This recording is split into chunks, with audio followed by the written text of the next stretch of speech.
Buscai-o enquanto se pode achar, e invocai-o enquanto ele está perto. Muito bom dia!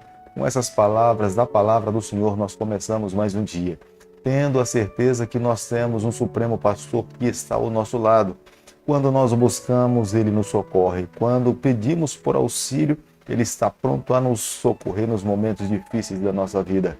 Quero deixar com você nessa manhã uma parte da palavra do Senhor, do livro de Salmo, capítulo 119, versículo 114, onde a Bíblia diz o seguinte: Tu és o meu refúgio e o meu escudo, na tua palavra eu espero. Salmo 119, versículo 114.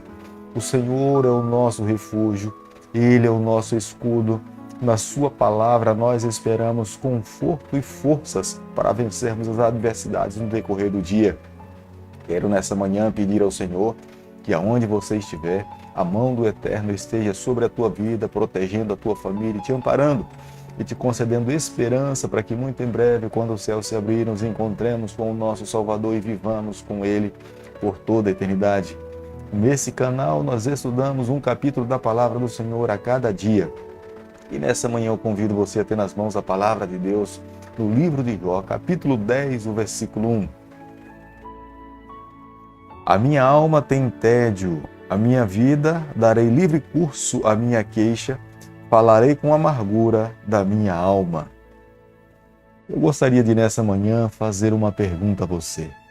Se nós estudássemos o livro de Jó e não conhecêssemos todo o seu contexto, o contexto do grande conflito, e se também não conhecêssemos o final da história de Jó, quais seriam os conceitos que nós formularíamos da vida de Jó e dos seus amigos? Será se nós conceituaríamos os amigos de Jó como sendo justos e Jó como sendo injusto? Em seu desespero, Jó questionava Deus. Jó não tinha a visão que nós temos hoje. Tudo que Jó vivia era resultado do conceito que ele tinha da época. Portanto, todo o seu sofrimento emocional era resultado da sua concepção a respeito de Deus e dos seus amigos que estavam ao seu lado e da cultura que lhe afetava. É nesse mesmo capítulo que Jó faz afirmações a respeito de quem é o Criador de todas as coisas, mas Jó não tinha conhecimento a respeito do maligno que era causador de todo o mal. Todos nós sabemos hoje que todo o sofrimento que Jó passou é proveniente da amargura de Satanás. Pelo fato de não ter conseguido atingir a Deus, ele se voltou contra os filhos do Senhor nessa terra. Deus, em sua onisciência, poderia ter livrado Jó de todo o sofrimento, mas Deus sabia que não poderia fazer isso, porque a sua liderança estava em jogo diante de todo o universo. Deus, através da sua maneira de agir, revela para todo o universo que é possível um filho que vive nessa terra amar a Deus, viver uma vida fiel a Deus, a despeito das bênçãos do Senhor. Neste capítulo fica muito evidente para nós que Jó não sofria em decorrência de algum pecado. Pelo contrário, Jó era um homem justo, Jó era um homem íntegro. Jó levantava e oferecia sacrifícios pelos seus filhos e por ele mesmo, pela sua família. Jó era um homem que buscava a Deus com inteireza de coração. Deus o amava, Deus via a sua pureza e a sua sinceridade em amar e seguir os ensinamentos do Senhor. Mas nós não podemos nos esquecer hoje e em nenhum momento da nossa vida. Satanás ruge como um leão, Satanás tenta destruir os filhos do Senhor. Se fosse possível, Satanás não permitiria que nenhum filho do Senhor estivesse com vida ou algum dia recebesse a salvação em Jesus Cristo. Como nós podemos ler no versículo 3, Jó chega ao ponto de imaginar de que Deus estava irado com ele e que Deus se deleitava com os ímpios, porque ele, como justo, estava sofrendo. E ele se deparava com muitas pessoas que tinham vivido uma vida irregular, estavam prosperando e estavam tendo boa saúde. O versículo 3 desse capítulo nos ensina nessa manhã que quando nos depararmos com pessoas que estejam sofrendo no leito da morte, discutirmos esse tipo de teologia para pessoas que estão sofrendo, de nada irá adiantar.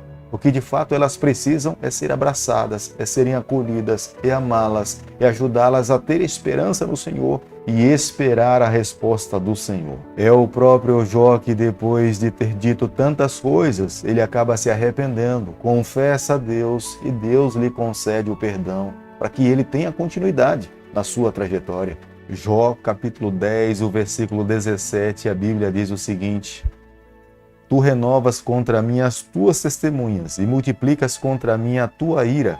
Males e lutas se sucedem contra mim. Esse versículo, quando nós estudamos, é necessário fazer um esclarecimento a respeito do que se fala a respeito da ira de Deus. A palavra raiva ou ira nos traz uma conotação errada a respeito da pessoa do Senhor. Esta é uma palavra que não acontece com muita frequência no livro de Jó. Para entender essa palavra, é necessário estudar a cultura no período em que Moisés escreveu esse livro. Ela significava estar conectado, estar ligado. Não era uma expressão de ódio, de raiva por parte de Deus. Portanto, quando nós lemos algumas versões da Bíblia que falam de raiva ou ira por parte do Senhor, não conseguimos compreender o verdadeiro sentido da frase. Como a Bíblia descreve Jó como sendo um homem íntegro, um homem justo, Jó estava ligado a Deus. E pelo fato de ter recebido muitas bênçãos do Senhor, e nessa fase da sua vida, está sofrendo aflições na sua vida, é uma pergunta que ele mesmo faz a Deus. Se não seria melhor, em vez de ter nascido, ele ter morrido? Porque o sofrimento que ele está passando, ele já não consegue mais suportar. Querido amigo, nessa manhã, ao concluirmos o estudo do capítulo 10 do livro de Jó, eu e você, nós precisamos guardar no nosso coração a seguinte verdade. O próprio Cristo, quando esteve aqui nessa terra, andou como nós, seres humanos. No momento em que ele estava sobre a cruz, foi ele mesmo que abriu os seus lábios e se voltou para o seu Pai e falou: Pai, se possível, passa de mim esse cálice. Jesus sentiu o peso da morte. Ele sabia que os seres humanos não foram criados para morrer. E quando ele se depara com a morte, a mesma sensação que eu e você um dia sentimos, se passamos por ela, Jesus sentiu. Jesus não queria morrer, Jesus queria viver, mas sabia que através da sua morte, somente através da sua morte, poderia o ser humano receber a salvação. É a razão que, como um cordeiro, como uma ovelha do Senhor, ele se coloca à disposição para morrer, para trazer salvação a todo pecador. Os momentos da história que nós estamos vivendo são momentos difíceis. O próprio apóstolo Paulo escreve nas suas cartas. E nós sabemos, aqueles que irão prevalecer nos dias em que estão vivendo, precisam cada vez mais se apegar ao Senhor. Se nós não nos apegarmos ao Senhor, nós corremos o risco de não suportar. Aqueles que estão passando pelo vale da sombra da morte precisam receber apoio, auxílio, serem amados, compreendidos. E aqueles que estão auxiliando essas pessoas precisam levá-las a cada vez mais segurar no braço do Onipotente, restabelecer a fé e manter a confiança no Senhor. É por isso que nessa manhã eu convido a você a nos voltarmos para Deus, porque nós não sabemos qual será o fim da nossa vida. Se porventura passarmos por tamanha provação como Jó passou, o que eu e você temos que fazer é mantermos a nossa fé no Onipotente e esperarmos um dia, quando Ele voltar aqui a essa terra, estarmos prontos para viver com Ele e recebermos a salvação em Jesus Cristo. Querido Pai, nas Suas mãos nessa manhã nós nos colocamos, confessamos as nossas falhas, nós abrimos o nosso coração, nós queremos ser do Senhor por toda a nossa vida. Fica conosco no decorrer desse dia, é o nosso pedido, é o que nós agradecemos e o fazemos em nome de Jesus. Que o Senhor te abençoe e te guarde, que Ele faça resplandecer o seu rosto sobre você, que Ele tenha misericórdia de você e que sobre você nessa manhã Ele levante seu rosto e conceda a sua paz em nome de Jesus. Amém.